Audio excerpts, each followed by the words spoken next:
Dear students, we were having an overview of the cognitive school of thought in strategic management. In this school of thought, we had an overview that what is cognition and cognition as mental process and what are different aspects of cognition. And we also saw that how the strategists make decision on the basis of different perception of reality and the evidences of reality, the mental processes and parallel process. We also saw a parallel processing model, that how the mind store all of the information and what is the role of the strategist and the strategy in the strategy making while taking into account the cognition process. So this school is very important, as I have already told you, to understand. That is why we are focusing different aspects of this cognitive school of thought. So in this video we will have an overview of the premises of the cognitive school of thought, and before this video we had an overview on the foundations of the school. So now we will see what are the premises of the cognitive school of thought.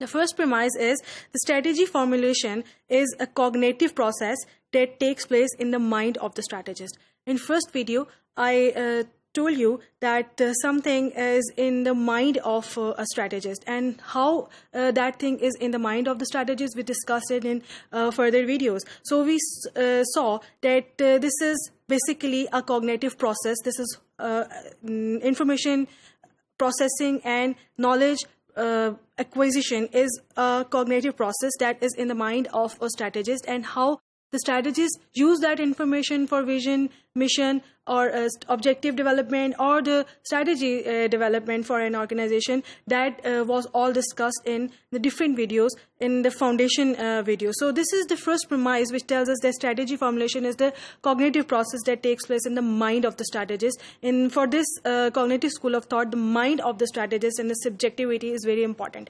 You can recall these pictures which we have learned in different videos, in which I told you that strategy is in the cognition is a mental process which is inside the brain of a person, and which is highly influenced by the experiences, thought process and senses. And we also saw that how the experiences are developed and how these experiences can play a primary and role in the subsequent experiences and decision making. And these are those processes which are used in the mind of a strategist to take decisions for a particular organization, and these are highly influenced by the experiences which I have told you, and it involves a certain process to convert into another experience and to serve as a subsequent experience for other decisions. So this was the first premise. Now see what is the second premise saying. Second premise says that strategies thus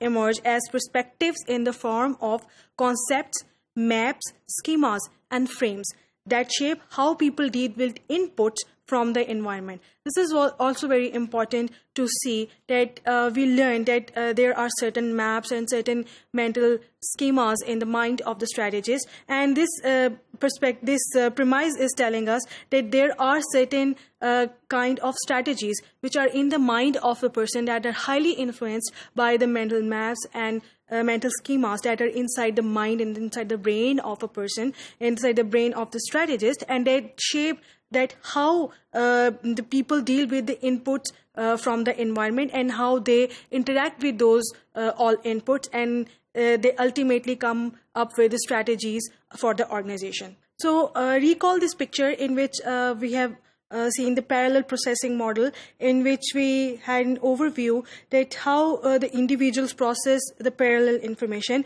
and in connection to that we also saw that how the organizations see this process this parallel information, in which individuals and the group of individuals pay attention to certain phenomena and then encode it and then store and retrieve it. And while talking about the groups, they develop shared meanings and they frame constructions, and then on the basis of socialization they make decisions. Similar is the case with the organizations, which we have already discussed. And in this premise which discussed that we have certain kind of mental models and mental maps on the basis of this information. So this is a very important thing which we are going to discuss here. that whenever we have certain kind of stimuli over here, and at organization level that is processed according to this all parallel processing model, we have certain kind of mental models which we discussed in the previous video.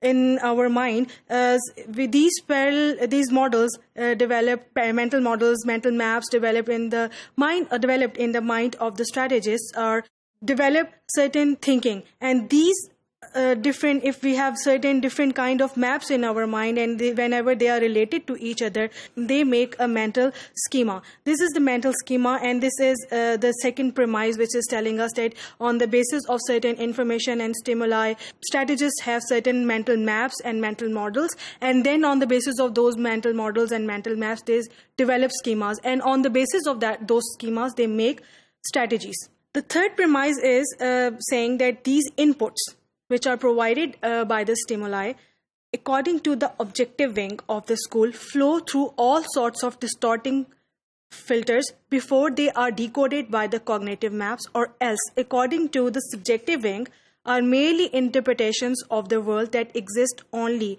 in terms of how it is perceived. The seen world is, in other words, can be modeled, it can be framed, it can be constructed, which I have already discussed this thing in the previous videos while discussing the objective and the subjective wing. By this objective wing and the flow through all sort of distorting filters, it means that in the objective wing, certain event has evidence which is provided by a strategist, and on the basis of that evidence, strategist has certain mental model, mental map, and on the basis of that certain evidence, the strategist perceive all of the information that model that information, frame that information, construct that information, and on the basis of that information, they try to develop the strategies. And according to the subjective wing, which is about the interpretation of the phenomena, it also can construct the meanings, and it also can model the frame and construct the meanings of existing phenomena, and on the basis of that, the strategists try to make the decisions, and strategists try to make the strategies. So in this premise, it is assumed that inputs play their role. They are processed by either objective wing or the subjective wing, but they have their role in developing the strategies in the mind of a strategist. So for this premise, we can see that we can have an overview of these pictures. Recall these pictures in which I told you about the objective wing, where we have these four objects and we cannot deny the evidence. While on the subjective wing, we had certain kind of definition of beauty. So this is the subjective and objective wing, but on the basis of whichever the wing is used by the strategist,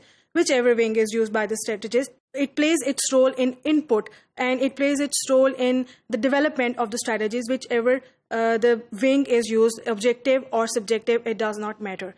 The fourth premise says, as concept, strategies are difficult to attain in the first place, less than optimal when actually attained, and subsequently difficult to change when no longer viable. In the concept attainment video, we saw that how the concepts are attained, how the characteristics are attached to certain phenomena, and how they are stored in the mind of the strategist, and how they can be used for the strategy making. So this premise is also talking about those concept attainment, and it is saying that it is, first of all, it is very difficult for us to model all of the information, to try to list down all of the characteristics and put the relevant information in our mind. And once it is attained, it is difficult for us to change all that information. And for this, I have a picture for you. So you remember this picture? Recall this picture in which I tried to make the concept of the weather, and I try to make a mental map and a model in your mind by showing you this picture in which 4 seasons are evident.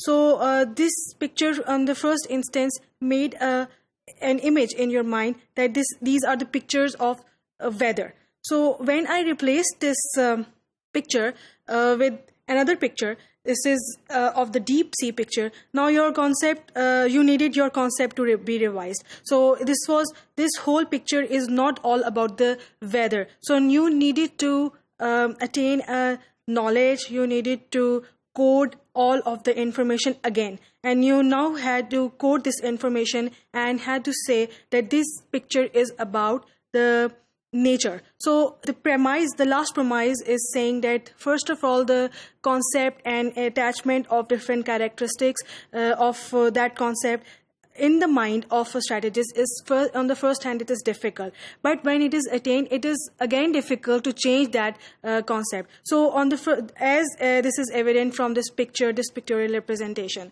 So in the concluding remarks of the cognitive school of thought, I would like to tell you that this is one of the most important schools of thought in strategic management, and we must have a grip on the concepts of the cognitive school of thought, to have an overview of upcoming different schools of thought of strategic management.